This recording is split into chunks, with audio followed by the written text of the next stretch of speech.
Gotcha. That makes sense. They're back to work All though. starting to make sense.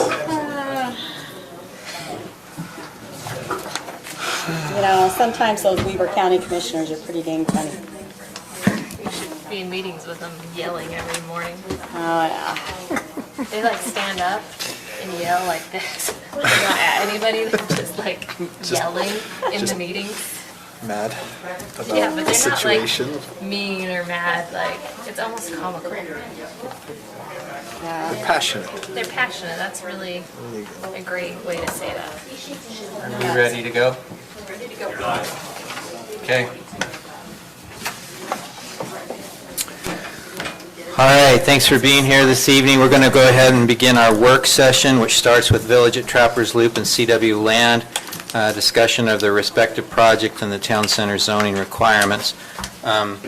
There was some material included in your packet, and then applicants brought in some additional material in terms of a lot count and then an updated site plan. This would be on the Village at Trappers Loop side of Old Highway. So,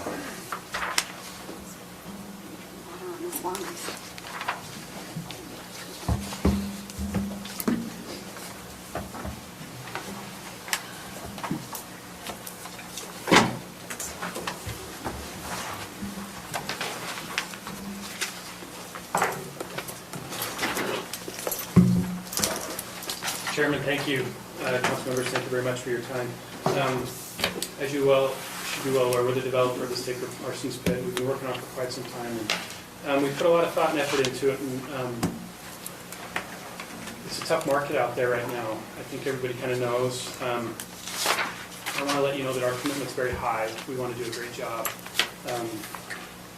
When Colin sets his mind to doing something, he takes a lot of pride in it. And so I want to just let you know that we're still very committed to this.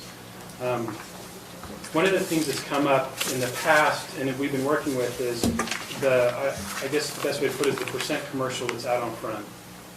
When I say we want to do a good job, is when we commit to something, we want to be able to do it. And so rather than just saying we can do whatever to get approval, we wanted to kind of further this discussion along.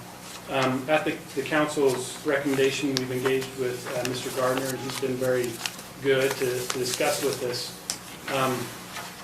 The concept that we're doing is, how does our project dovetail within his project to make sure that the town center really is a town center versus a series of independently zoned town centers, because I think that's antithetical to what the vision of the DAT is. When you look at the DAT, it sort of looks at the whole thing.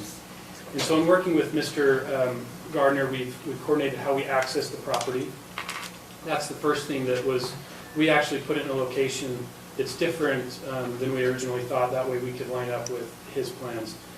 That access has been built. And further to the east, there's another access. The reason I bring that up is that's important as you talk about pedestrian connectivity and how you convey people from one side to the other, and that's indicative of how we're trying to work through this. What we would like to propose is this concept of, rather than looking at the commercial solely on our property, rather looking at the joint commercial component on both and how they work together. Is that fair to say? Yes. The plan that we put in there, it's a bubble diagram, and we use those in planning so that we can further ideas, and that's what you see. let me just interrupt you. It looks like our packet got completed with every other page. So do you have extra copies of the bubble diagram? Because it's not here in the packet. Oh, okay. I was wondering what it is. Yeah, I mean, I know what it was because I Yeah. sent it in. She has it. We were just looking at it. Do we pull it up on here? Everybody know where it stays somewhere? My turn to watch it. Really messed up this presentation. No, it's not your fault. It's Can I show you the concept plan? The concept would, I think it would work. It's, what we're proposing is not, it's really not significantly different than our previous concept plan. Really, it's just a percentage and where we draw where the lots go and where the commercial begins and ends. The property itself, in terms of its commercial viability, it follows, where the frontage is and all that. So you'll see that we've located it out on, that's it. Yeah, that's it. So it is in there? Yeah. It's not in the packet. It must have got copied like every other page or something. So she'll make some copies. So go ahead. You were Yeah. talking about it, and I'm like, that's not in my Yeah, a packet. visual's worth a thousand. So really what you'll see is on this is, obviously the highest likelihood for commercial is on Highway 30, and that's where we want to put it. We want to have the most success there. And so really it's how far deep can we go into the property. And so that's the difference between the 20% commercial that we show on this versus the 35%.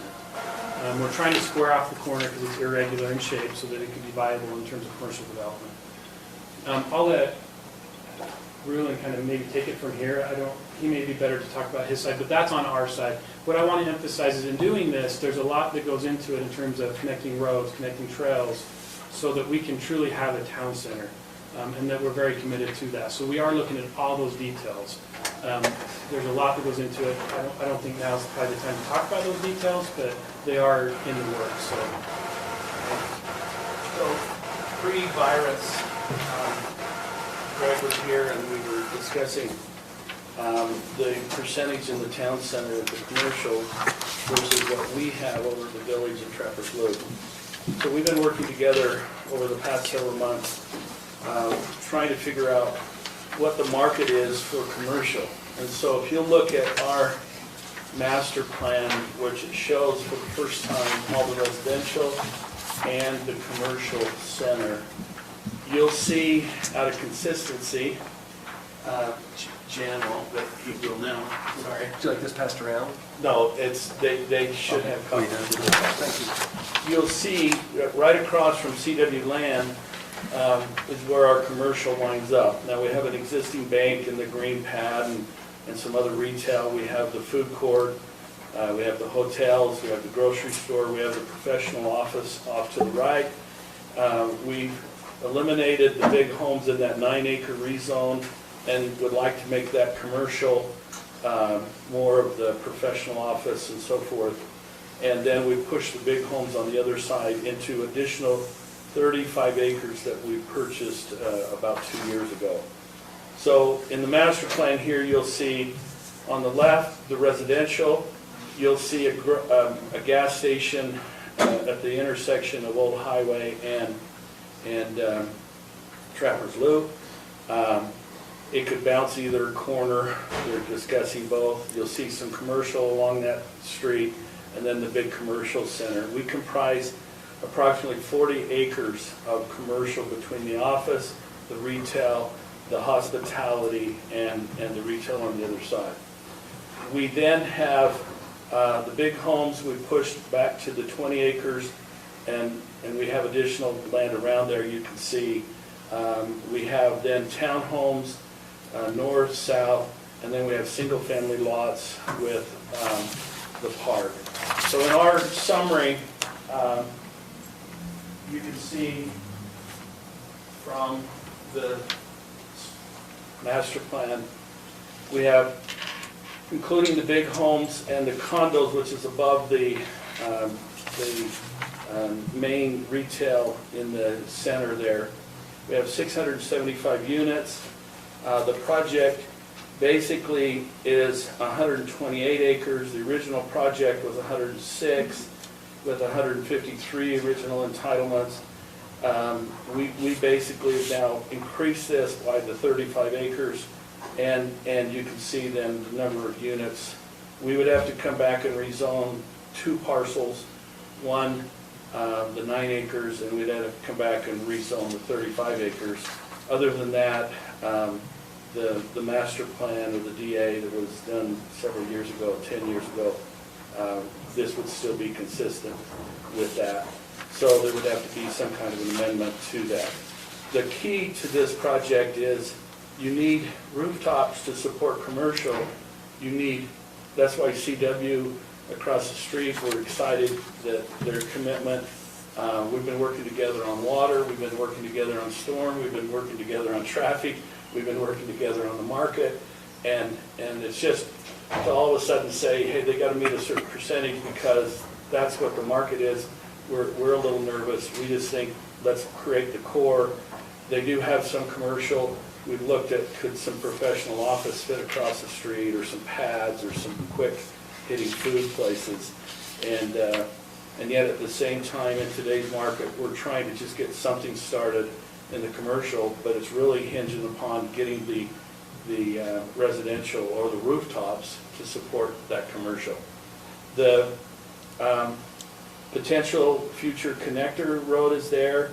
UDOT spot that, and then below there's a definite line you can see, and UDOT has also purchased that ground that's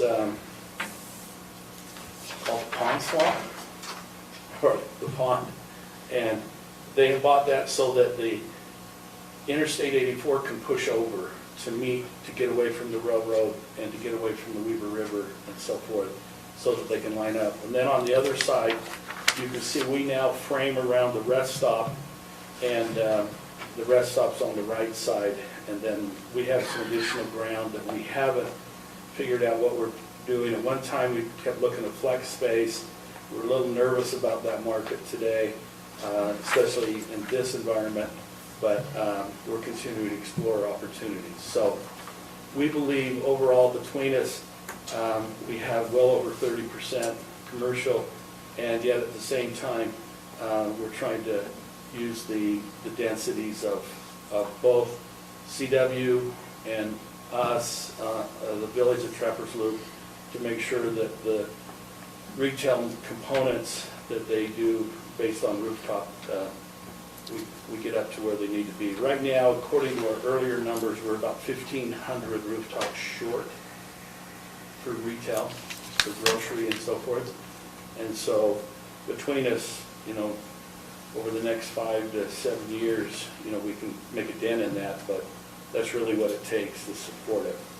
When you say 1,500 short, do you mean Mountain Green?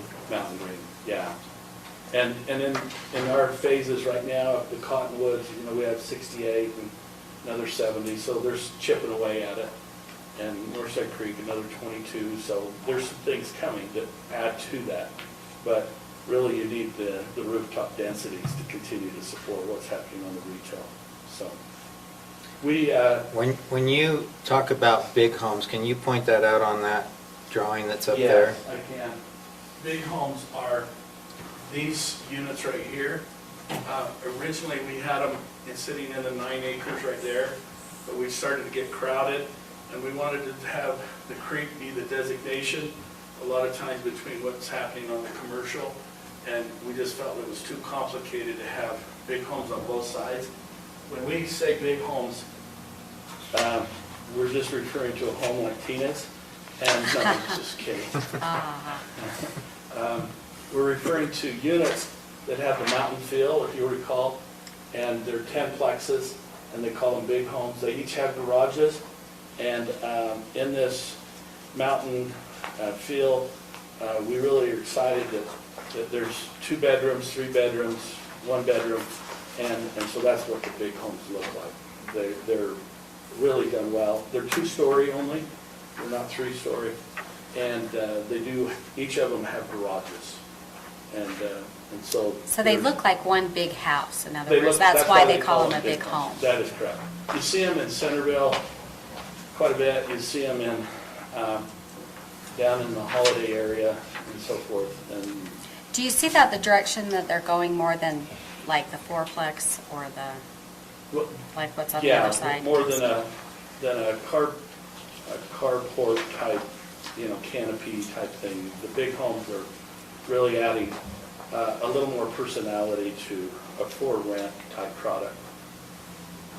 Well, when you're trying to blend between the homes that are there and a higher density, I would think just on the aesthetics alone, a big home is more conducive to that feel. The one south townhomes, they're built in Layton right now, next to the coffee place. What's it called? The other one. Starbucks. And that's the developer that would like to come in, and we're working with them. And then the others are your typical townhomes, twin homes, townhomes, and then the others are single family with the park and so forth. So we're excited that we could do that. We would like to eventually come back as you're working your way through the PIG process and that policy. We think that's an important policy for us in the commercial, along with the CRA. And so we're still running numbers on that. We've had a little bit of a market shift, as we've known through the virus with hospitality and other things. But the bottom line is we need rooftops, and that complements commercial. Commercial complements what's happening in the neighborhoods. And we really enjoyed working with Greg and with Colin because they've got many projects through the state. They're probably one of the biggest developers in the state right now in commercial and residential. And for them to take on the gravel pit and us to work together on where does the stormwater go and how do the roads align and what can the commercial become and how the residential works, we're excited. So, questions? So these are at a different scale, these two drawings, They are. but you've got the existing road that comes down from the school, and where would that come into the project across the street? Right in the back side of the parking garage, or the grocery store. Oh, okay. It's the road that runs behind it then? Yes. Okay. So that becomes a primary road, thanks Lance, that comes down through, that will come over and get a right out. So this is the primary road. We have trails coming along the creek, and so that's how we access some of this in that area. But they align, we bring stormwater down on us. We build a tank that we're in the process of working through the water issues with them, so we're infrastructure 101 between us. And so is that connector road on here? Because it looks to me like it connects to the big homes over here. It is a connector. It's just, so what we had to do to shrink this up, to put it on 111 by 17, it kind of shrinks up the roads and things, but there is a main connector that comes through to both the big homes and over to the hospitality. Those are two hotels sitting right there. And there's a right in and right out. And they worked really closely with us on the UDOT, how we get right in, left out, and so forth. Yeah, I thought we were restricted on We are. the turns right there. Isn't that going to make it difficult to make that a main access for that many homes along that interchange will be I don't know. beyond needed? If the snow cone place keeps knocking them dead, we might have to increase the road size. Hey, it's the only place in town, so it is popular this summer. it is. So people leaving residents of the big home, they could either turn right and go to Old Highway, turn left, and then come back through interconnect to get on the freeway headed west. Right. If we could persuade them not to close the existing on-ramp, then they could also come out, turn right, and go left and out that direction. Don't look at me, it's an act of Congress. I know. But either way, it gives them an Literally. option that way. But if, where the big homes come out, you can only get off the freeway and go over there. You can't come back out and turn left. So you can't make a right turn here, Mr. Chairman? You can't make a left turn. If you make a right, you can't make a left. Right. You're Yeah. You can only make a right in, and again, the access is right in, right out, and then UDOT is giving us a full movement here, so we can do left. So they wouldn't have to go all the way to Old Highway. They Correct. just have to turn right and go through that intersecting road and back over to the connector. And to then get the on first freeway. stoplight in Morgan would be right there. That's if you allow CW and us to build some of this. What we're excited about, we know they're a proven commodity. How many projects you got right now? We have probably, master plan communities, we have about 5, I say master plan, 200 to 300 units, and we have another 9 residential projects. Right. In northern Utah, then, so total probably 15 northern Utah, and then 4 or 5 7. Down in St. George, what did you sell, 220? Last year about 220 homes down in St. George last year. I mean, you know, I have to listen to Colin because he's my neighbor, but the issue is they know what they're doing, and so we're excited to think that they'd be across the street bringing a proven product. This is a proven product. We're excited that this Layton developer could come up here and this is a proven product. They sold this out in 3 years down in Layton, which is just unheard of. And then we have a local builder that's looking at these townhomes, and then these are for sale. And again, those are just your typical lots. Maybe a little smaller than a typical than you'd see at Rollins Ranch or Cottonwoods, but still the ability to get this in is all based on water, sewer plants over here, water tanks in, wells drilled. So we're anxiously trying to maneuver our way through the market. So one of the things that, when they were last year, that CW Land was struggling with was putting 35% commercial on their property. And so part of what they're proposing is to look at this project and this project as a whole and say, combined, we can come up with a 35% commercial presence between the two. And that's the way they'd like to address that. Where I guess I'm struggling with that, Rulan, is that when I look at this, this isn't an increase in the commercial on the south side at all. It's just using the commercial percentage that was already on the south side to qualify That's correct. the north side. Yeah. But again, the council member is that there's only a finite market. And so if we said, okay, you go ahead and maximize commercial, and we're trying to do commercial, then we're competing against the same tenant at times. And so what we're trying to do is say, look, let the south side survive with the commercial. They're willing to sit on this and then fill in the gaps between tenants, i.e. pads or professional office, which dentists and things over time. But what we really need is rooftops to support what we can get going on our site. So they kind of acquiesced to us saying, why don't you lead with the grocery store? Why don't you lead with the gas station? Why don't you lead with, the retail food places? And we'll support you in that. And then let's see what fills in along the highway. So that's kind of the balancing between on the market. It's not that we've all of a sudden added another, we've added the 9 acres, but we haven't added another 20 acres to offset. We've only said between us, there's 35% of commercial. And I said this the last time, I'll express the same point of view again. The notion of having a central area for a village town center makes sense to me from a land use and planning perspective.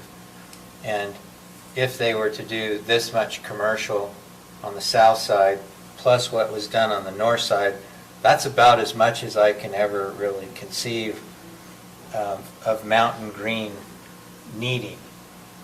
And I think that's a long-term development play over a period of years. That will probably be on that corner at Trapper's Loop as well. You've got the Sinclair. That corner would also likely develop completely as commercial. But between that, I don't see Mountain Green needing more commercial than that over the long term. And so just saying every project in the town center needs to have 35%, nice number, nice goal, but you've got two developers working together to come in and present a project that the council can evaluate to see if it makes sense overall. That's what And I understand all that, but after doing economic development for 6 years and watching the residential property values skyrocket and watching the percentage of property in Morgan County exponentially raise on the residential side, while it's not only not keeping up percentage-wise on the commercial, it's dropping with commercial investment.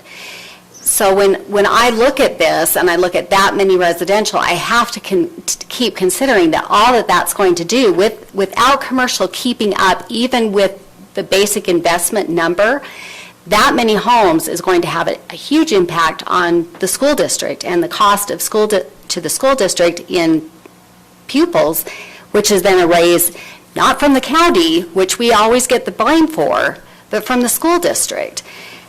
So if I look at it long-term and think, where in Morgan County is there even room to put additional commercial property, unless I'm going to Croydon, which they always give me that same look, Mike, when I talk about that. Where do you put it? And I see that trend continuing. And I agree, I understand what you're saying, but the difference here is, this is for all intents and purposes affordable housing or sustainable housing, meaning this isn't, this, for the first time in Mountain Green, people could afford some of this. We didn't ever dream that Cottonwoods would get to that number, or Ron's Ranch, or all those other people would get to those numbers. But that makes my point, Roland, because affordable housing means young families. Well, does it though? Because sometimes you're going to see people coming in that are older and retired. We were kind of fascinated in phase 5 as we jumped into it with the smaller PRD homes. All we're seeing is retired couples. We're hardly seeing any young couples. And why? Well, we want a bigger yard, or we want something else. And that's why you'll see some of the demographics of this, and people that are ready to come up, retire. I'm not saying there are not going to be some kids, don't misunderstand me, and I understand what you're saying with the school district, but I think you're going to be surprised at some of the demographics of age in some of this stuff. Why I say that is because they all want out. Of the phone calls that we've taken in the last 2 weeks on phase 5, 9 out of 10 calls have been outside the state. They want in. Yeah. And I set up to see Lance before they can come in. I don't know how he's going to test them and what he's going to test them for. But Regional Growth Committee 2 weeks ago, we actually talked about this, and that the demand for housing off the Wasatch Front, where people can feel more of a social distance, ironically, is still selling. It's not, the market isn't down, it's up. If you're out of the dense areas, and I think we're yet to see where the long-term impact of social distancing is going, and how long it will take for mass transit to recover, how long it's going to take for. And the governor's program is for this. I mean, if you could take this to This fits right into world transportation and say, funding. hey, we're going to do this, they would eat it up. And so GOAD's out offering money today to any rural project. Oh, yeah. To come in and show, leading with some of this commercial. So we think it goes hand in hand. Well, don't get me wrong. Having sat through, I've done the transportation now for 4 years, and this is exactly what the Senate bill incentivized for transportation funding. This is how you qualify for transportation dollars anymore, is with this kind of density. But that doesn't mean that I'm not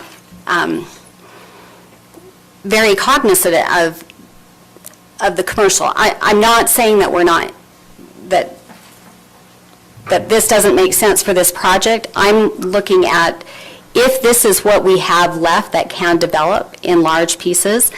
I was also on a call today about inland port. They're looking for satellite hubs for the inland port. Davis County can't even apply because there aren't large enough tracts of land available along the Wasatch Corridor that Davis County can qualify for with the inland port. So they're looking at shoulder counties right now for where those things can go. that's, when you know how little large tracts of land are left, So what's our finite? Up here, it's all related to water, related to sewer, related to, all that infrastructure. That down in the Wasatch Front, it's all given to them. Not given, but it's there.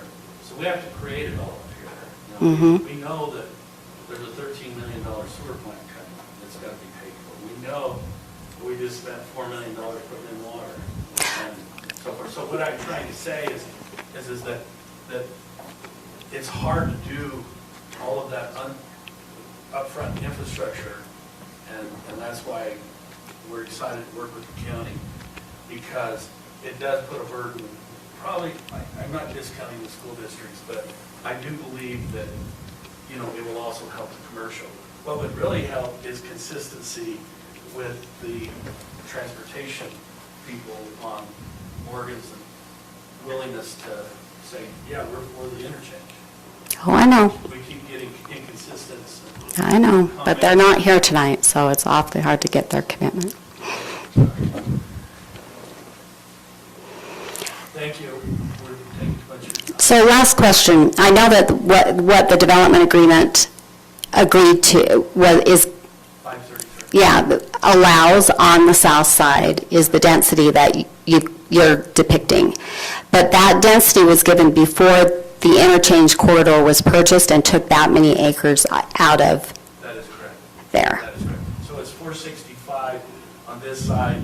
We were 533, so we made the adjustment. We picked up this. We're adding 35 acres in. This is just 20 of that. And then we're picking up some uses, condos above the retail in this building here, this being a hotel. So we've added to this, but we've also added acres. So we need to come back and rezone this to RM15, and we need to come back and put this back into the commercial or rezone into the commercial. And then we do need to either amend or come up with a new development agreement, whatever's easiest. Lance likes to hear the word amend. Do you have any questions, Member Newton or Member Swan? Not for me. I don't think so. Is the fair on? Just kidding. In some form, right? Yes, it is. Okay. Thank you. I'm sure that you're going to get a call about it. So we'll make individual applications coming back, and we appreciate your time. Anything else? Yeah, maybe just for some clarity, we've been working with Lance on our development agreement. We previously have submitted it, but there were some challenges with this commercial percentage. What I would like to propose to the council, and maybe just get a straw poll or not, or some proper direction, is that we would apply for 20% or 35% was what we would agree to per the zoning, and then we could reduce that down to 20% if we could come into an agreement with the county of some sort. I don't know how the language would read, but it would give that opportunity from that development agreement. So as part of that, is this a joint development or a joint agreement with both sides of Old Highway coming together on a PID or a CRA or some sort of Some sort of financing some mechanism? sort of effort that we will commit to the 35% per the zoning, and in the event that we can come to an agreement with the south side, that we could then reduce that down to 20%. That would give I feel like that would give the county the assurance that we're. So I think what he's saying is they want to move forward. They would agree to do the 35% on their own property unless they can get a joint agreement done with the south property, in which case it would be 20% on their side and the balance of their 35% would be made up over on the south side with respect to this. Correct. And you'd have 35% overall between the north and the south. That's, I see where you're going, but I would like to live to the ripe old age of 53, and these are my neighbors. And this is my ward. So these are really my neighbors. And the density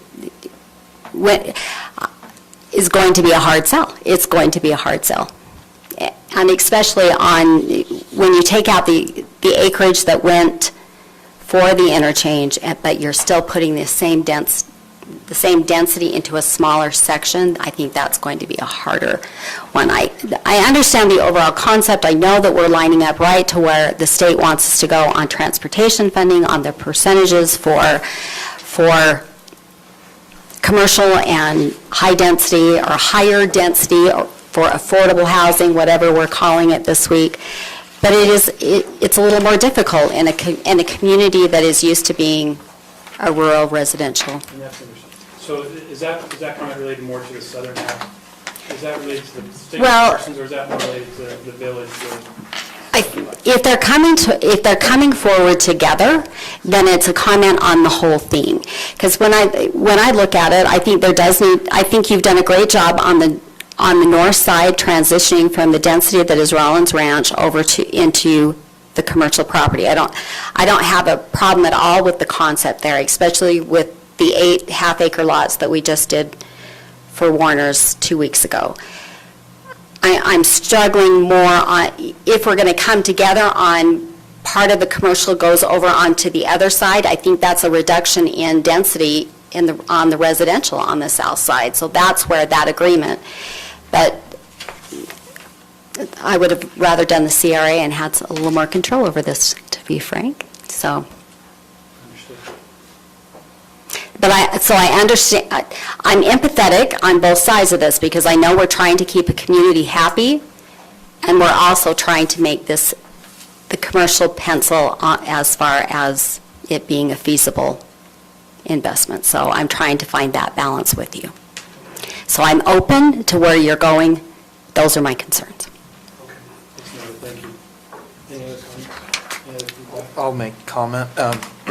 I was on the planning commission when we did the town center zoning, so I had a lot of insight into that. And I was all along an advocate for as much commercial zoning as possible there. In fact, I wanted 50% or more. That being said, and the reason for that is simply what Member Cannon mentioned, is we have a finite amount of property left in the county that could potentially even be commercial area, just in terms of slopes and location, et cetera. That being said, I do fully understand that commercial also needs rooftops, and that's, one of those checks and balances. But I will say, I personally am happy to see the two working together, both sides of the road there, because that's one of the things that we struggled with in discussions with the Planning Commission, is we were talking about this area as if it were one big area, one whole, and yet it's owned by, multiple property owners, and it's very difficult to get consistency between the two when you have different owners. So I'm encouraged by the fact that you're having those discussions, and honestly, I think I could be, persuaded to be okay with moving some of that density around if it's planned well together. That's my thought. Does that mean architectural style? Is that just me? Is that the Well, girl in me I'd like to coming see as out? much consistency as we can. And honestly, though, I think there probably will be a lot of that just by nature of what's in style right now, Yeah. Okay. No, I do really appreciate you working together, in case that wasn't clear. Thank you. All right. Stacy, 2020 certified tax rates.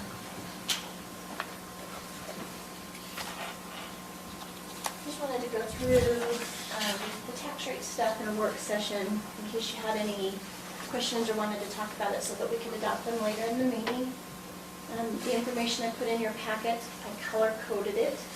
So if you want to turn to this page that was the first page in your packet, this is the rate that the tax commission certified for you for the general fund, the library, flood, capital improvements, and health. So it's coded back to the pages that came out of the budget that you set last November.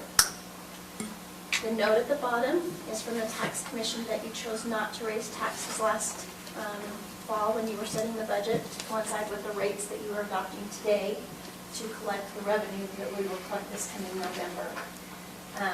However, with the new growth that we have, we will actually be receiving a difference between what you set last fall to the rate that's going to come in with the property taxes for this year.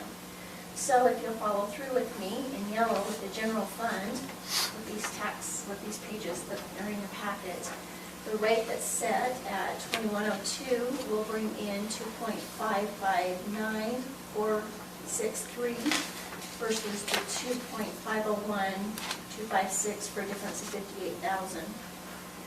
And the library will be collecting a difference of 23,000. And the flood fund will be collecting a difference of 1,000. And the capital projects will be collecting a difference of 4,000. And in the health fund, we'll be collecting a difference of 12,000. Also included in there is the certified tax rate detail for Morgan County. So for those of you that are really savvy with the program, if you want to go back and look at our Board of Equalization 3-year average, which they calculate into our rate, as well as our 5-year collection rate. We're now at 90% collection rate. Those are all of the calculations that are built into our tax rate. I also included in there just a printout of where we're at with our budget. I set on your, underneath your nameplates, the 2021 calendar set up for as we go into this next year's budget. If you wanted to consider a tax increase, what your calendar would need to be, as well as we've talked in some meetings, we've talked about having a budget opening this summer rather than waiting until the end of the year. I have put into that budget opening an amendment, the tax rate adjustments, which I just read to you, the general fund department requests that have come through so far this year, which includes 2 grants for the library, the Western States Presidential Primary Reimbursement that we've received so far, a liquor law reimbursement, the class fund, the Class B road money that we talked about during the last meeting, making that adjustment, and then that fair fund, moving the money out of the general fund into the capital improvement fund for the fair. So if you want me to go ahead and advertise for the 2 weeks and hold a budget hearing and amend the budget within the next couple of meetings, let me know and I'll go ahead and do that. But this is what I've collected and put together so far for a budget hearing. So our next available budget hearing date would be July 7th. Are we holding that one? July? That's typically the one we miss, is that first meeting in July. So that's why I'm bringing it up. If you want to, this is what I have so far. If you know of anything else I need to do, let me know. But I put together a resolution like you asked. You tell me the date, I'm ready to roll. If you have any questions on the rates, let me know. Otherwise, when we reach that point at the meeting, they're ready to be adopted. I'll certify them with the tax commission and I can move forward on printing property valuation notices. Okay. That usually makes everyone so cheerful. People attending and being around through the summer, I mean, most vacation plans have just been scrapped, but would you prefer to do something in August or late July? I mean, from my perspective, when we're talking about the budget, the more the merrier in terms of council participation. July. Vacations got canceled. So you're here, everybody here? Yeah, I'm here. In fact, Yeah, COG it probably will be. met last night, and we typically don't meet in July, and we're meeting in July based on a couple of things that I need to bring up that need to be done for that, for the RPO as well. And so just to let you know, So I'm thinking, the election day on this date, because of the way the election's being run this time, we're being asked to quarantine ballots 24 to 48 hours after receiving them. And then we're not reporting election results until after 10 o'clock the night of the election. And those will be election results for ballots that we're receiving on Monday. So we won't even be opening ballots on the day that we receive them, which is election day. but you can mail them now on Election Day, based on state Yes. law. It changed. Yes. So brace yourself. So they can mail it that last day. Whatever, on Then you election day, quarantine. we won't even have election results on election day. You will have 40% of your election results on election day. Wednesday the 1st, we will do another batch of election results. And I will be asking Penny to put out a memo reminding everybody that the 4th of July is on a Saturday. We are closed the preceding Friday, and we will recognize the holiday on Thursday the 2nd. So the county building won't be open again until Monday the 6th. So we're closed on the 2nd? We are. So Okay, our election day on Tuesday the 30th, I will actually be reporting results, probably close to election final results until Monday the 6th. We'll be notifying candidates to let them know that there will be no point in coming to the building for election results on election night on the 30th. They'll get some sort of a result on Wednesday the 1st. We will be closed the 2nd and not reopening again until Monday the 6th. Because they already have Friday off. Yes or no? Yeah, I think we are. So that's the schedule coming up. So before I forget, when we had the same thing happen over Memorial Day, Brenda's office was closed, and I had a real estate agent contact me unhappy because they were not able to record a document. This is what we were, with not being open on Fridays, that was what we were trying to avoid with having her office at least open half a day, and we're going back into it. Again, this. Pardon me? Happens again at the end of the month, the Pioneer Yeah. did the same matter. Same thing. Closed on the 23rd.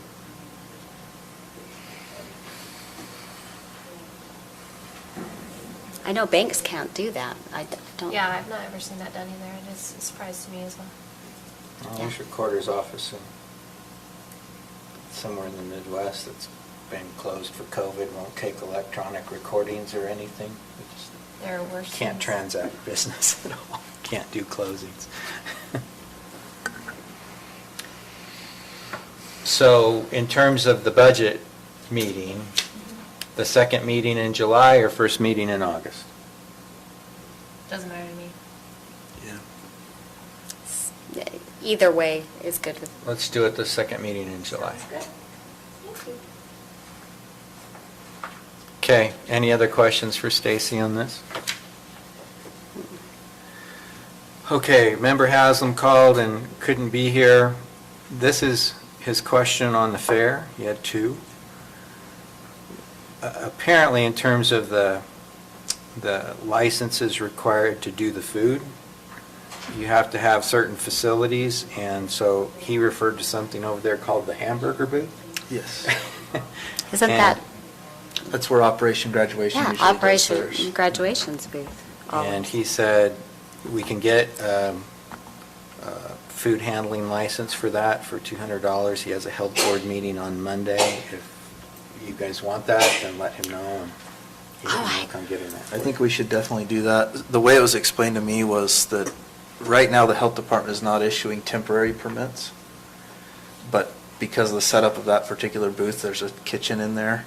We believe we can get a permanent one for that particular booth, which would allow at least that one to operate. The other ones may not be able to operate, so it might just be food trucks in that one booth. But I think we definitely ought to do that, and I think the county ought to pay that $200. I don't think that's unreasonable to have it.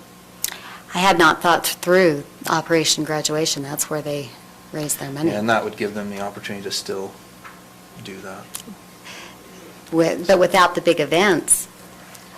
It's going to be more difficult, Yeah, and they that- won't raise as much money, but Yeah, the domino effect coming in So do you multiple want to ways. communicate to Member Haslam the desire for that permit?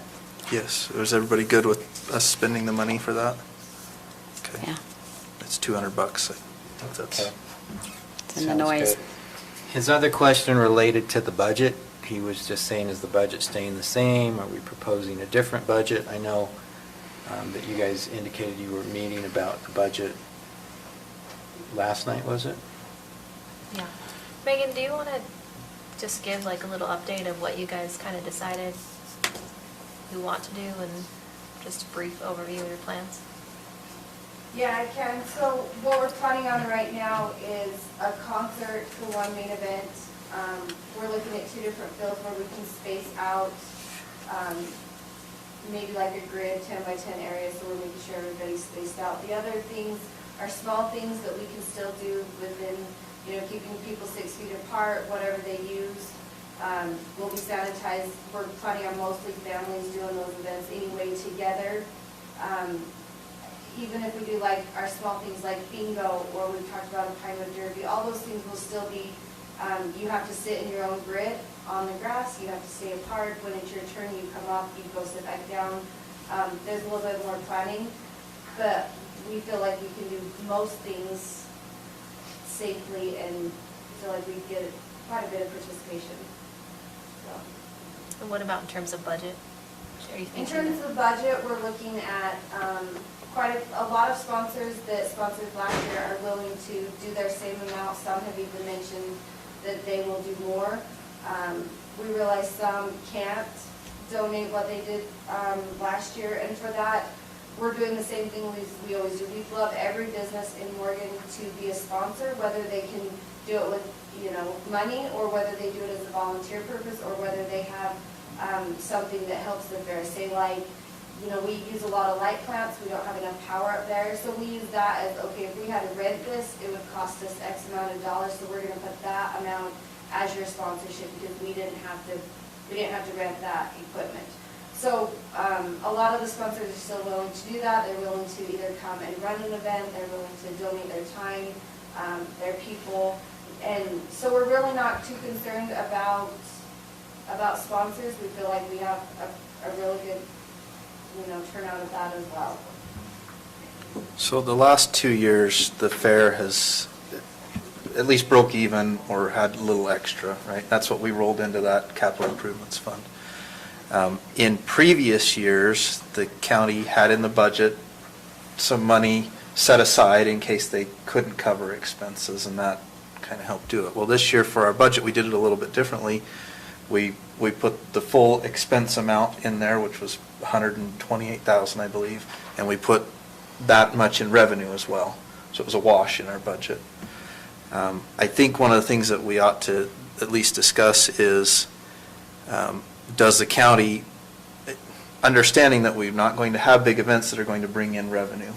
Rodeo typically brings in revenue, the Derby brings in some revenue. So there won't be as much revenue. Yes, we have sponsorship money, and that could probably cover a good share of the cost.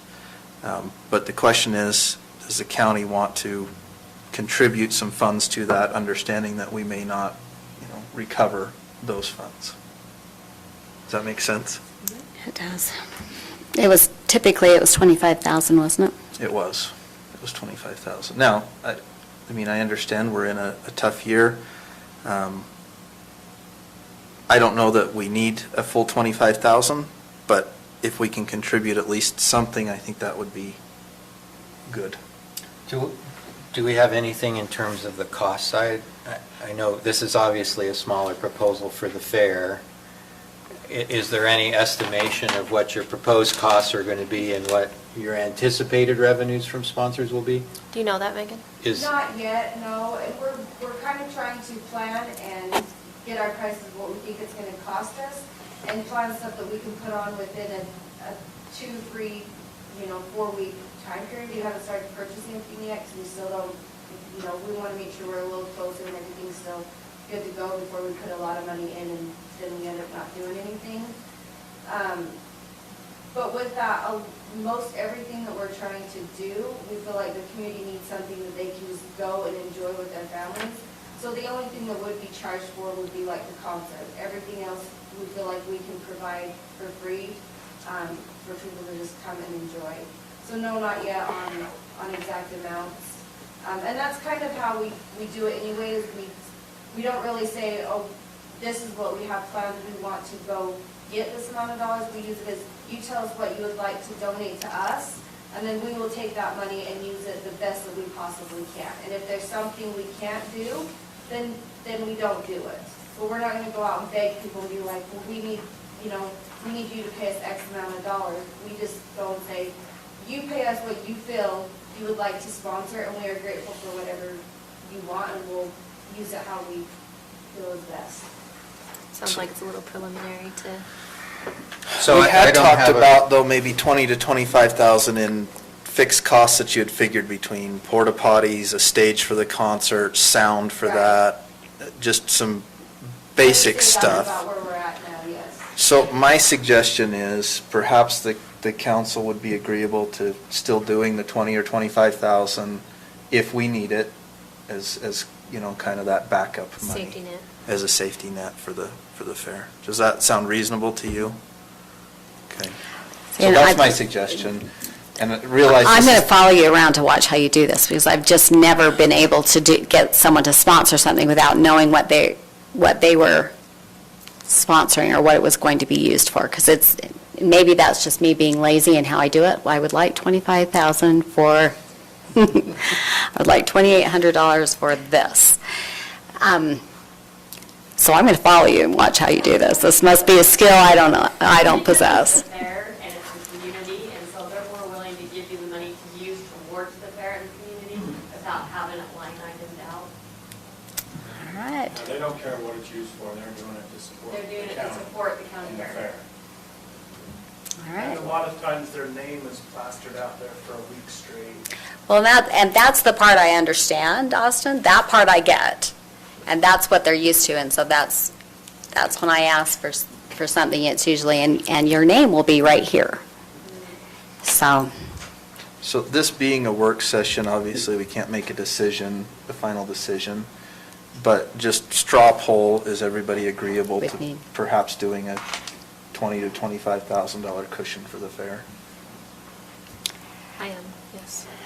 yeah, I feel like it's a shot in the dark on the budget right now for what's coming in, what's not. But Bonnie's not here to hold my feet to the fire on that one, so, yeah, sure. I'm open to that. The only thing that I want you to be careful about that makes me worried on behalf of your safety is asking for donations that are coming into the county. So I just heard that it's being asked that people donate money to keep it going because of what's been happening. And that part There she scares is. me. That donations are being asked for. Sponsorships, I get, it's the donations that, can you No, donate? and we've told them to, any donations that you want to do, to send to the P.O. box, just like they do any sponsor check. We haven't really done anything different. So that runs through your office, doesn't it? Yeah, not my office, Bonnie's office. No, I did ask Bonnie's office if there was another means if people could donate electronically rather than having to come here or send something in, so she is looking into whether they can do that. Which would still be to the county. But so yes, it that's would fine. still come to the county. The intent is to still Yeah. come to the county. Okay. Bonnie's Thank you. here now. Anything So- else on the fair? If she would like us to stop on the. And, yeah, I talked to them today, and they can go online and do a donation. We'll get that set up for Awesome. Thank you, Bonnie. Okay. Any changes in revenue projections as we allocate 25,000 here?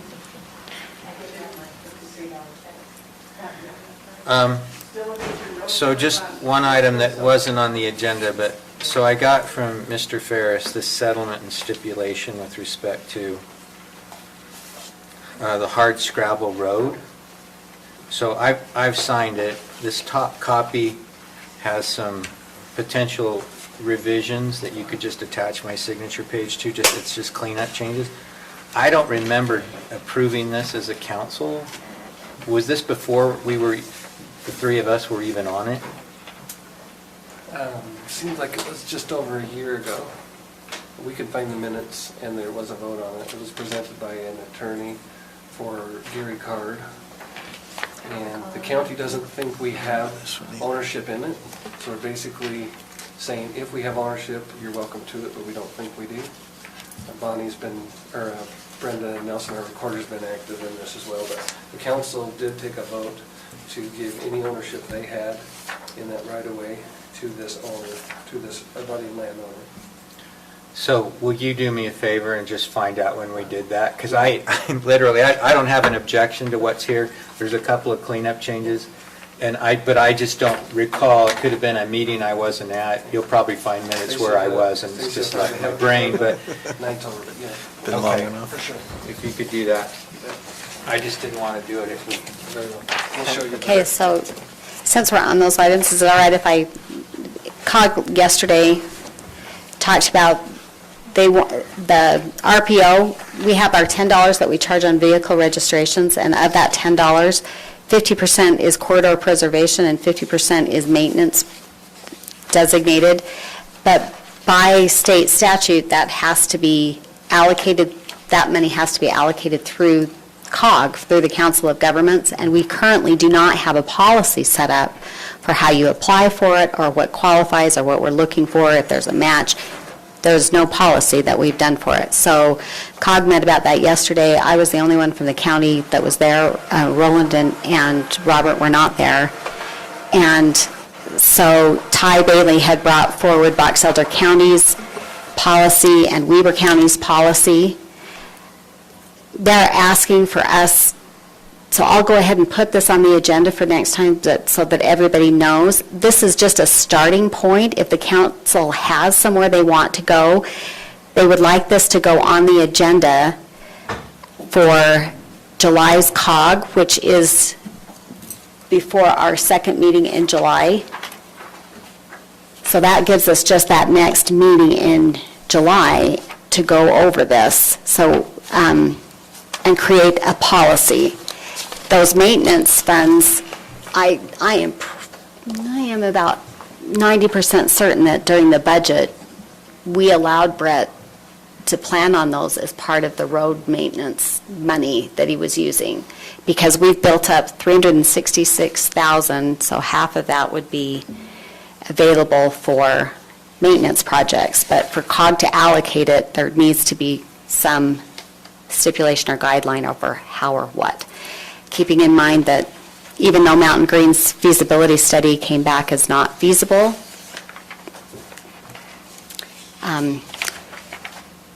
we'll probably have 2 incorporated cities with, eventually. So that was my caution to COG, was that whatever we do, keep in mind that it would be applied across the county and across all jurisdictions eventually. So it can be amended, of course, but keeping that in mind. So I'll add those 2 on. I'm sorry that Robert and Roland, who are on the RPO, are not here, but... Tina, where we need to make a decision on that at the next meeting, can you email that out to us sooner than the packet? Yeah. Just so we can... It's really, really basic, actually. That's probably good, to be honest. Yeah. So As far as policy goes.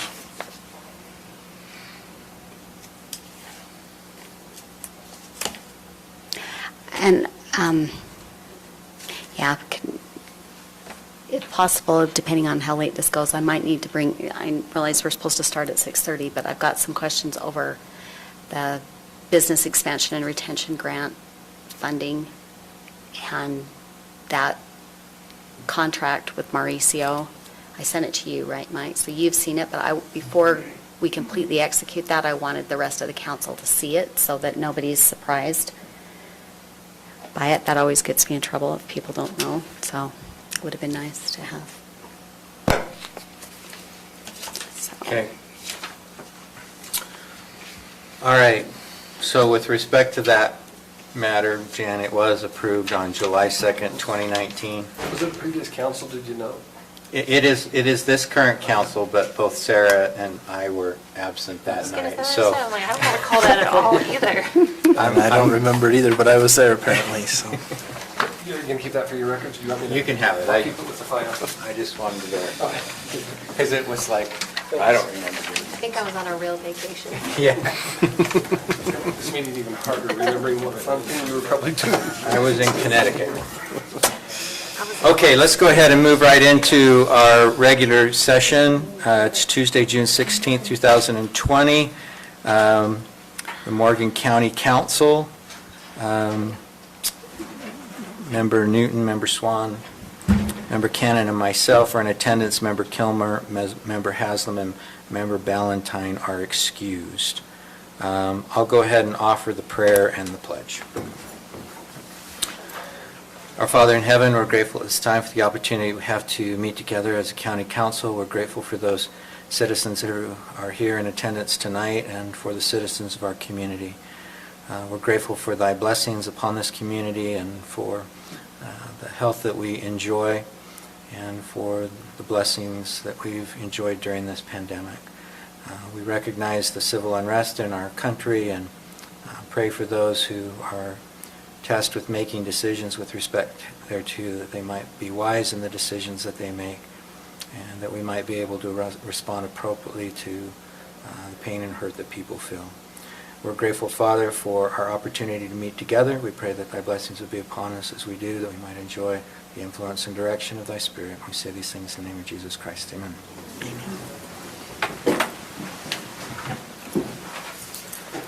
I pledge allegiance to the flag of the United States of America and to the republic for which it stands, one nation, under God, indivisible, with liberty and justice for all. Okay, are there any changes to the agenda tonight? I'll move to approve the agenda. Second. Okay, a motion and a second. All in favor? Aye. We do have minutes from our meeting on June 2nd. Are there any changes to the minutes?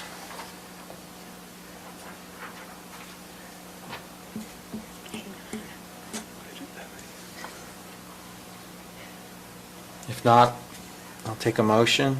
Motion to approve the minutes on June 2nd, 2020. I'll second the motion. Okay, a motion and a second on approval of the minutes. All in favor? Aye. Aye. Any opposed? Declarations of conflict of interest. I will say that with respect to our work session, I do represent Village at Trappers Loop. I do not represent CW Land. Is there anything else on here I need to? No, I don't believe so. Okay. It's time for our public comment period. If there's anybody in the public that would like to address the county council, this is your opportunity to do so. Okay. Hearing none, we'll move out of our public comment period and to our first item of business, Dave Webster, discussion decision, consider names of potential members of the Building Code Board of Appeals. Yeah, I've provided 3 names of individuals that I've spoken to about volunteering for these positions, and they're agreeable to it. So I think they would be good choices. I haven't ever met Jacob Welker, but I've spoken to him on the phone a few times, and he is a licensed engineer. Mr. Sackett is a citizen from Peterson. He's a retired firefighter, and he works for an oil refinery as their fire safety officer, and he also teaches fire code classes to folks that need that training. And Mr. Randall is a general contractor. He has been involved in construction for probably close to 40 years. I don't know his specific training, but he seems to be very reasonable and knowledgeable about the codes I've dealt with him in. I tried to make it a spectrum of people, not just engineers or contractors or such, So if I remember right, the Building Code Board of Appeals is not something that we've needed very often, but there's a potential for an appeal to be filed, and I guess there's always that potential. Right. And so we wanted to backfill and get this done. My only question is on process. Do we need anything more formal than just determination by the members present that these names are acceptable. So, Go ahead. Do we advertise for names? Do we advertise for people to volunteer for this by chance? We didn't, I just contacted people I thought that I could get to volunteer. Doesn't the code say that you are allowed to kind of select this group or participate in it? The code says I am a member, a non-voting member of it, and it just says that they will be appointed by the governing body. It doesn't say advertise it for so long. no. So, Dave, is it 3 that are required to serve on the Board of Yes. Appeals? So what happens if they have a conflict or a relationship with someone who brings forward a code violation that they want to appeal? What do you, at that point, find someone else to fill the board, or does it matter? You know, the code and our current ordinance don't really address that. I guess we could probably do either one. I think they only need to have 2 to be a quorum, so, I mean, we run the potential of having a cross vote that way, but, Well, we're a small county, and it's really hard not to, Right. as Well, Robert illustrates almost every meeting. I've had people tell me that they didn't want to for that exact reason, so. Yeah. So, yeah, it doesn't really address it. I think the chances of our having to use it in the near future is pretty much done.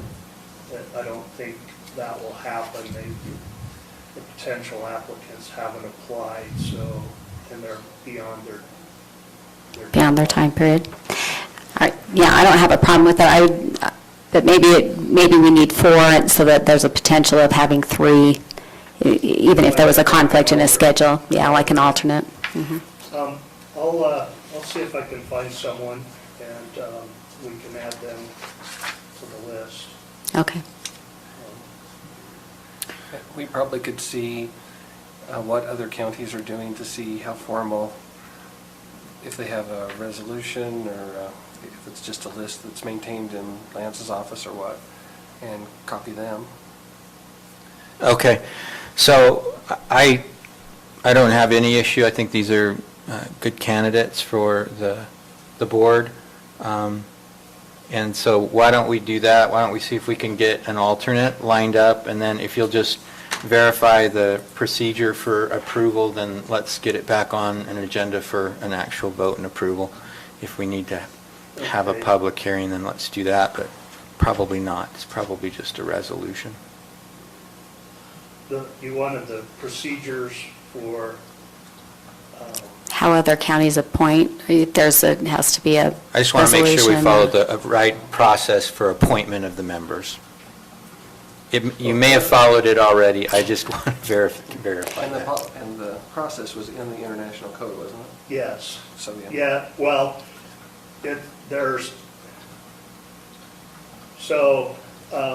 in the code, it talks about Board of Appeals, but the county also has an ordinance that specifies how to deal with the Board of Appeals, and I basically was just going by the county ordinance. It closely follows what it says in the code. Well, if I can follow Bobby's analytical legal mind, if someone's going to take it as far as to code enforcement and appeal, they're going to go back and look at how we Sure. appointed to the appeal board. So, I just wanted to understand what it is that you need to. yeah, so I just check those boxes so they can't come back and say you didn't follow standard procedure and therefore this ruling does not stand. Any other comments, concerns from any of the members of the council? I was just going to ask Dave, is 2 weeks enough time to get that done? 3. 3, right, we have 3 weeks till the next meeting. Yeah, I think I can find a role. Okay. Well, Yeah. if we don't have any pending appeals, then we could even roll it into 5 weeks, but Yeah. it's been here a couple of times, so let's try to get it finished up and Okay, processed. all right. Thank you, appreciate your efforts. Our next item, Haley Hill, continuation of a public hearing from the Planning Commission on May 29th, 2020, future land use map of 20.54 acres. Discussion, public hearing, and decision of the Reese Future Land Use Map Amendment, a proposed amendment to the future land use map of 20.54 acres, going from agricultural and natural resources and recreation to rural residential, located at 2000 East Reese Lane, Morgan, Utah. Haley. So the applicant is applying for both a future land use map and a zoning map amendment. So I'm going to be presenting them together, and then you guys will just have to vote Two on them votes. separately. So the applicant wishes to amend the future land use designation and zoning on her property from agricultural, and then the zoning is A20, and natural resources and recreation, the zoning is MU 160. And this MU 160 portion just makes up the very back sliver of her property. So she'd like to rezone this area to rural residential. So with this zone change, the property would be entirely RR1. So the subject property is located at 2000 East Reese Lane in the Round Valley area and consists of 20.54 acres. The applicant would like to amend the zoning on her property so she can separate her single-family home from her meat farm, allowing her to finance her home separately from the farm. And there is no anticipated development on the property. So the proposed rezone is in harmony with existing land uses in the area. For example, there's the Reese PRUD that's just right there to the east, and then there's also the, what is it called, the Ravilla Development Agreement that's just across I-84. It's not, isn't shown on the map, sorry. And the meat farms, we checked, they are allowed in the RR1 zone, so that wouldn't be an issue. And the rezone should not adversely impact the adjacent properties. And due to these findings, the Planning Commission recommended approval of both the future land use map and the zoning map amendment. Any questions for Haley? So RR1, I'm curious why we wouldn't have done R10 or R5 or, That's just what the applicant requested to apply for. what, the surrounding areas are zoned. So RR1 in that square. is the brown? Triangle, that's brown, yeah. And I did Yeah. research, and it was zoned RR1 before they approved the PRUD. That was a condition of approval. And you've got A20 on the other side, and then across the freeway, there's another planned unit development. Right, Rivala, Rivala. Yeah, the golf course. And then there's RR1 behind that as well on the other And then side. there's the Reese gravel pit, I think that's the name of it, just to the west as well. Okay. Okay, any other questions? Okay, this is noticed for a public hearing. Can I have a motion to go into public hearing? So moved. Second. A motion and second to go into public hearing. All in favor? Aye. Aye. We had a sign-up sheet for this matter. No one has signed up to speak to either this or the rezoning, but if there is anyone in the audience that would like to address it, please feel free to do so now. Tough crowd. Yeah. Yeah. Okay, I will take a motion to go out of public hearing on the So- land use amendment. So moved. Second. All in favor? Aye. Aye.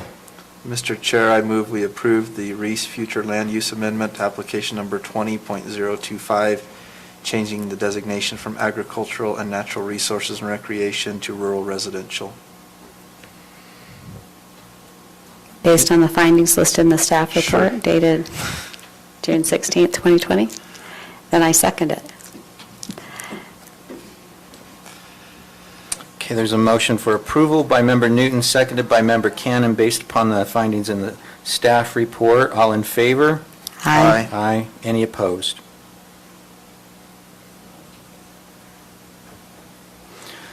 Our next item is a continuation of a public hearing from the Planning Commission on May 28th, 2020. Discussion, public hearing decision on the Reese zoning map amendment, a proposed amendment to the Morgan County zoning map of approximately 20.54 acres from agricultural 20 and multiple use 160 to RR1, located at 2000 East Reese Lane, Round Valley, Utah. Ms. Hale has already presented the staff report with respect to this matter. It is scheduled for a public hearing. I'll take a motion to go into public hearing. So moved. Is there a second? Second. Motion and second to go into public hearing. All in favor? Aye. Aye. Okay, I have another blank sheet of paper with respect to names, but if anybody would like to speak to the rezoning of this property, please do so now. I'll move to go out of public hearing. Second. A motion and a second to go out of public hearing. All in favor? Aye. Aye. Mr. Chair, I move we approve the Reese rezone map amendment, application number 20.026, changing the zoning district from A20 and MU 160 to RR1, based on the findings listed in the staff report dated June 16th, 2020. Second. Okay, a motion by Member Newton, seconded by Member Cannon for approval of the rezone. All in favor? Aye. Any opposed?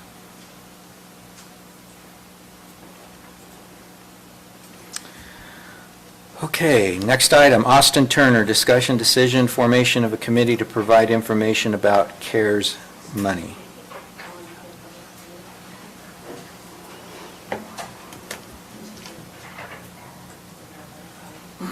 Okay, ultimately,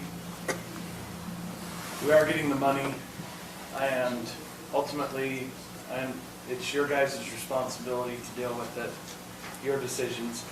What I wanted to propose is there's multiple different avenues that this can be used for. It can be used for economic purposes, for businesses that have had adverse effects through this coronavirus process.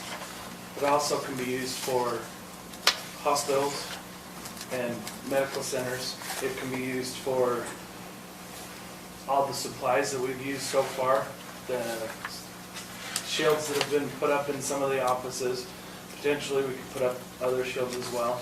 I know the city's using this money for allowing their employees to work at home, getting computers and everything set up so that they can deal with the coronavirus situation. Right now, the increase in the coronavirus, 77% of that is through contacts at work, is how the virus is being spread right now. Anyway. So Austin, I just have a question on that. Yes. If you could help me understand that. Because when I talked to Weber County Commissioner last night, they said that this latest spread that they talked about being from the meat plant wasn't actually from the meat plant. It was from a quinceañera over the weekend where the family contacted it there and then went back to work. So are we really spreading it through work at this point? According to the state, yes. In my meeting with the health department this morning, they said that as well, that it was primarily being spread through work. I guess that was yesterday. But also, having said that, with what you heard, that also is true, that they figured a lot of that one business that had it, their employees weren't just coming to work, but it was understood that they would commingle after work as well. And so, yes, that was part of the problem. Having said that, that wasn't the only part of the problem. Well, yeah, I'm sure if they were getting it one place and then going to work still and they were spreading it, so it didn't. But what I worry about is that the perception is out there that the normal everyday going to work is going to infect people, and so they're nervous to go to work. And so this is where I've really struggled with the health department in what kind of information is spread so that we are accurate in people being informed over how this is actually spreading so they're not overly fearful so that we can someday go back to having a full-fledged fair. Just saying. On some of that level, I think the obligation is with the employer. I mean, under OSHA, the employer is required to provide a safe working environment, which includes protection from COVID-19, right? So I think as the employer or as someone who is responsible for promoting that, those employers have to be extra diligent in making sure that their employees have the proper protective equipment, whether it be plexiglass or masks or gloves or temperature checking. But on some level, if those employers are encouraging their employees to come back and taking those necessary precautions to make them feel safe, hopefully that makes some sort of difference. I agree. It's one of the things they're going to address in this special session is the Sure. liability waiver on it. I don't want to cause undue panic, but I'm not afraid to cause some concern so that people do continue to take this seriously. Does that make sense? Yeah. It's one of those things where we're not green and everybody's like, oh, it's gone away, no big deal. Not really that real anyway. It is real, and people are still, the hope in the community was when the summer came that it would calm down. The numbers aren't showing that it's not slowing down. It's just a slow creep. And so at some point, I would like things to get back to normal, but Well, all the way along, one of the things that I've struggled with on this is all the way along, it wasn't eliminate the virus, it was flatten the curve so that the hospital systems did not get overwhelmed. So we are going and the to health spread it. department. Yeah, we are going to continue to spread it. Right now, the hospitals are doing well. Health department is not doing well. I didn't know how much to publicly say. The health department is I gathered. stretched to the absolute limit. Yeah. They're working on currently right now hiring about 24 individuals, which I believe that they will pay for with some of this funding. Yeah. Because contract tracing went from like 10 people They're- before when we were self-isolating, they were contacting about 10, now they're contacting about Yeah. 100. Yeah. So they're The contact severely tracing overwhelmed. has gone through the roof. They're adding around 100 new people a day, 100 new Yeah. cases, between 50 to 100 cases a day that they have to track. And Yeah, they're losing the capacity to call them on a daily basis. But I digress. We can talk Well, about that another day. Well, but I would like the public to know that that's how they do it. It's a little more complicated than what they used to do on a sexually transmitted disease. It was a Way more little complicated. easier to That's pin us. that down. We always get lumped in on that sexually transmitted disease, and it's not. Yeah, it's not way the more same. complicated than that. The Yeah. initial interview is about a 6-hour interview between Yeah. talking to the It's person everywhere you've and- been. And also documenting it. So, but I digress. Yeah. What I would like to do is, this is a really fluid situation with this CARES money, because on the back end, they said FEMA's gonna come in within 2-3 years and make sure that we actually use the money correctly. And if we didn't, then we get to pay it back. So, Did you see the notice from the auditor, state auditor too, over it? Because this came out yesterday or today on the required reporting from the state auditor's office. yes. And so. So they'll watch. I'd like to form some kind of a committee, coalition, or something that can try to wrap their heads around this and use best practices in how to use this money. I know there's a lot of it that can be used for potentially different things. Yeah, I think we're supposed to be going, I think the overall concern was that we were supposed to be going into a lower occurrence, and that's not happening. So the expenses that it can be used for are now going to expand, which means it will take it from those businesses that have already felt the impact, that are struggling. And I know That when concerns I me. contact the State Division of Emergency Management, they keep telling me more guidance is coming, and that's the answer I get from them. I don't know if Lance Peterson down in Weaver County says the same thing, but basically I keep reaching out to the State Division of Emergency Management, and they're going, yeah, we think you can use it for that, but we're supposed to be getting more information. So are you wanting to set up this committee within the county, or do you want to use resources from other areas that are already using it? I say we start with our county, dealing with our money, and we reach out to some of these other counties and use what they're doing with it. Like, I was talking to the county attorney, and he said, we don't want to be the first ones to set precedents with this. but if some of the bigger counties like Weaver, maybe Utah County, I've seen a few things from Utah County as well on what they feel comfortable with using it for, so that when FEMA comes, I want all of us be together with the county so that we're not an outlier and spend it all on lollipops or something. I don't want to spend it on lollipops, but we were had one of the first cases, so let's go ahead and be a trendsetter. Let's move it. Look, I had to read through everything to sign the certification to have the funds come. There are tight restrictions, but there are possibilities for us to spend the money. So in terms of the recommended committee, do you have a proposed composition that you're thinking about, or are you just asking us whether we think that's a good idea, or? My proposal in the composition is take it from the different areas that actually have a seat at the table. For example, public safety, so the sheriff's office, the ambulance, and fire and ambulance.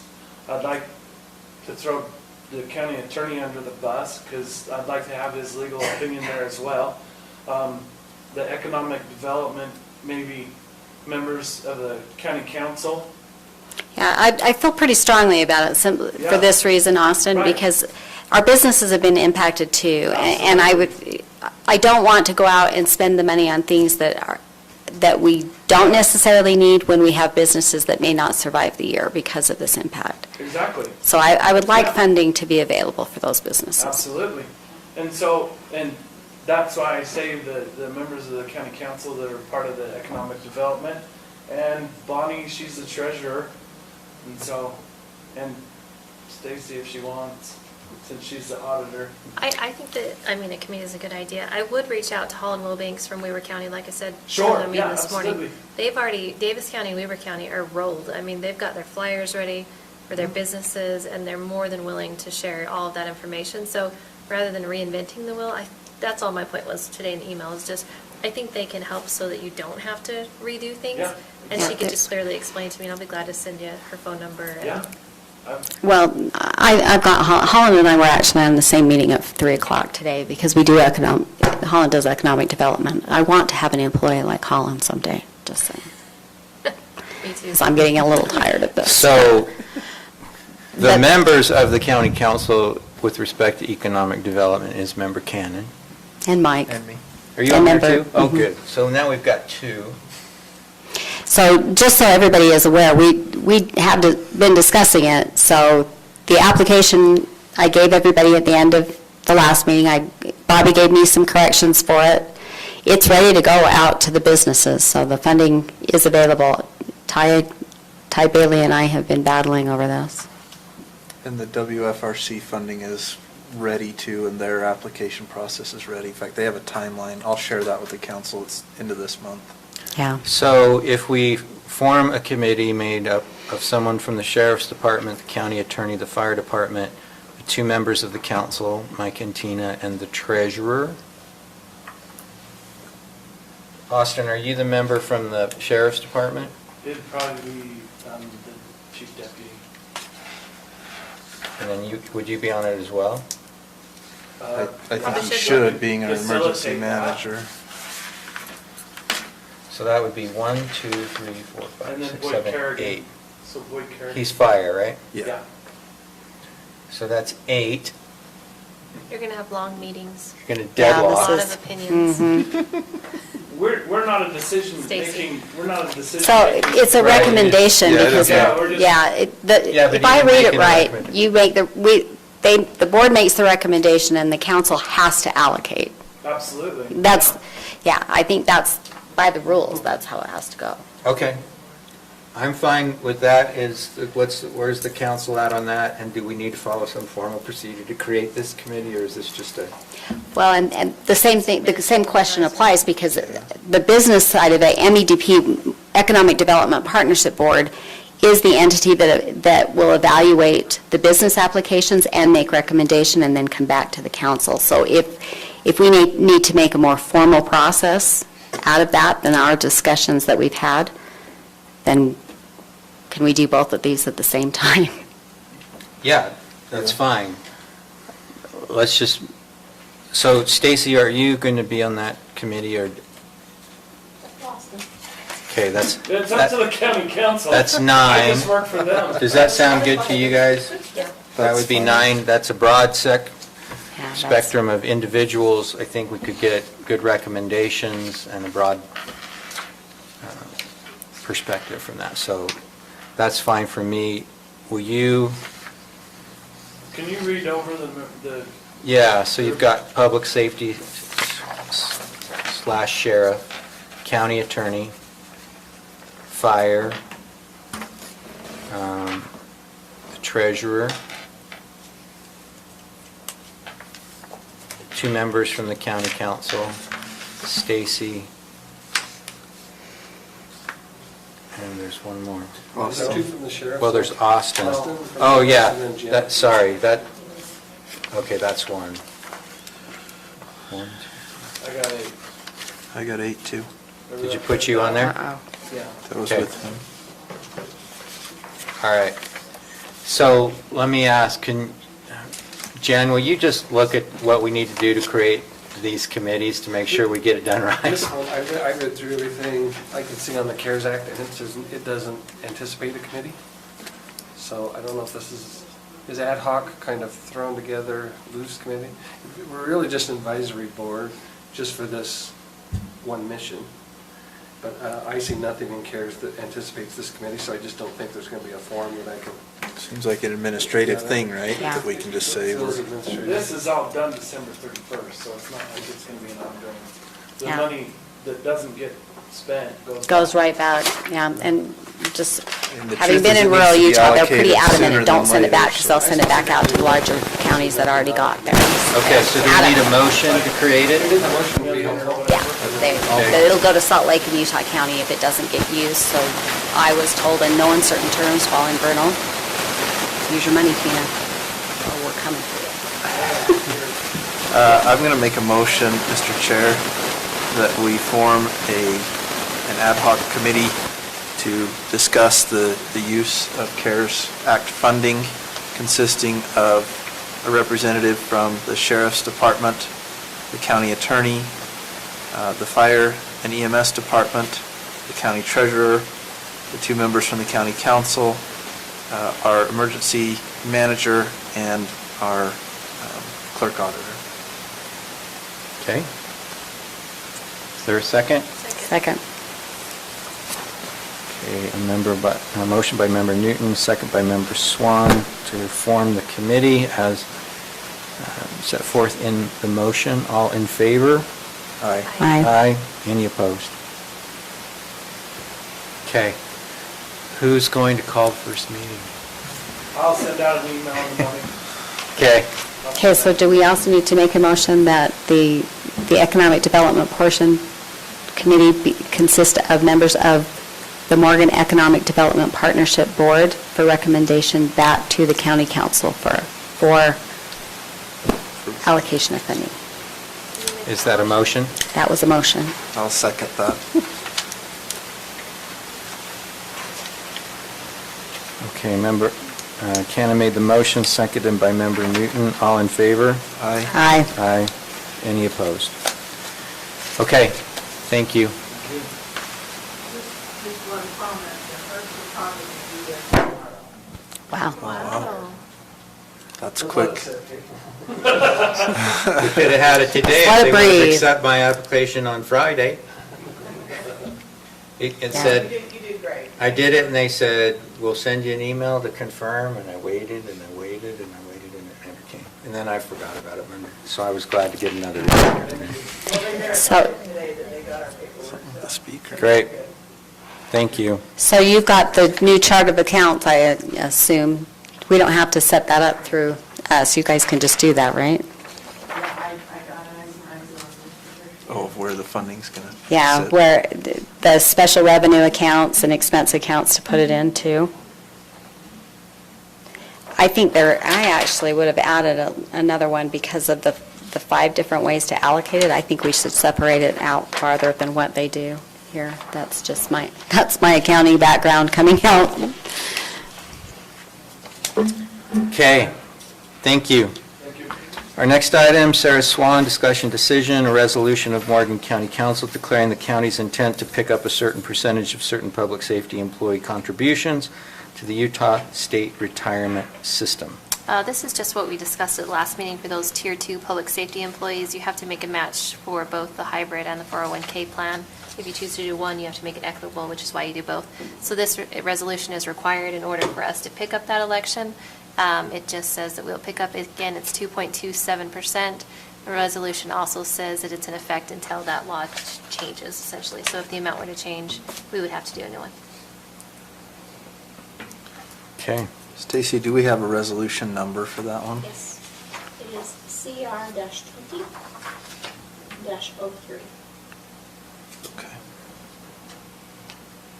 Mr. Chair, I move that we approve Resolution CR-20-03, a resolution for Morgan County declaring the county's intent to pick up a certain percentage of certain public safety employees' contributions to the Utah State Retirement System. Second. Okay, a motion by Member Newton, seconded by Member Cannon. All in favor? Aye. Aye. Any opposed? Okay. The next item is a public hearing, discussion, decision on ordinance amending Section 10-2-2 of the County Code to allow qualified and currently flying pilot members of the Morgan County Airport Advisory Board to be a non-resident of Morgan County if such pilot members are the current named lessees of a hangar pad space at the Morgan County Airport. The ordinance form that I proposed is what I received from the staff, specifically Jan, and really the only change is in that Section 2.02B. So the whole thing is replicated. I did space it differently, but that's the only substantive change in the document. This is a public hearing. Are there any questions about? We've talked about this as well in the past, but any questions from the council? Sir? Okay, can I have a motion to go into public hearing? So moved. Second.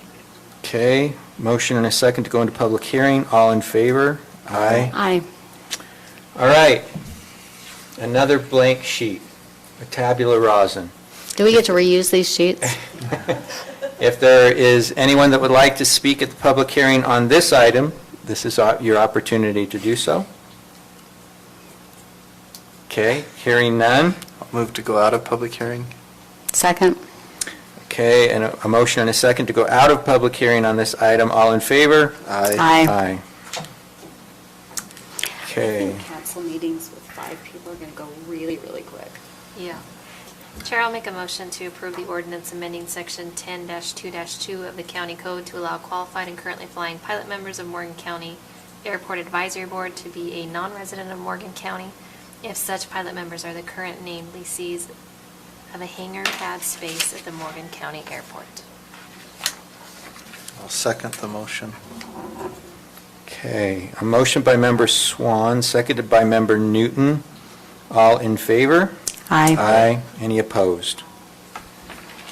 Okay. Next item, Stacy, discussion, decision, adoption of the 2020 certified tax rates. And we decide a motion approving the adoption of the 2020 certified tax rates as presented by the tax. Was that a motion? Mr. Chair, I move to adopt the 2020 certified tax rates as listed in the packet. Second. Motion by Member Newton, second by Member Swan. All in favor? Aye. Any opposed? Okay, I do need to request an executive closed session to discuss matters of employee competency. So I don't think it will take long, but I do need to raise an issue that was brought to me. Is that a motion to go into it? Or? Yeah, I would request a motion. I'll make a motion to go into a closed session to discuss employee competency. Second, with the request that we go into back into a work session afterwards to discuss all of these other economic development items that keep piling up on my desk. Okay. All right, so So that was a second on the second. closed All right, and we will come back in and do work a session. work session item after this, so if you ladies want to stick around, you're welcome to. Do we need We're to? short-winded. actually make So the we'll take a though? vote on the motion to go into closed session. All in favor? Aye. Aye. Aye. Any opposed?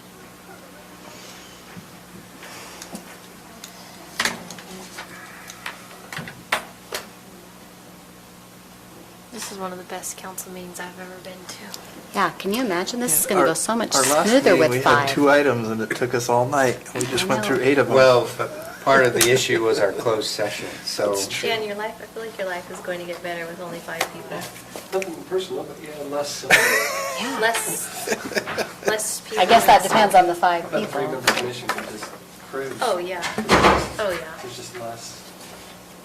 No, like, not only that, but the 3-member, they seem to vet out the issues before the meeting, so they typically know everything and they don't have to ask any, I mean, sometimes they'll ask questions for the public's knowledge, but they already know the answer to it. So it's all good. Were you going to hit the camera around?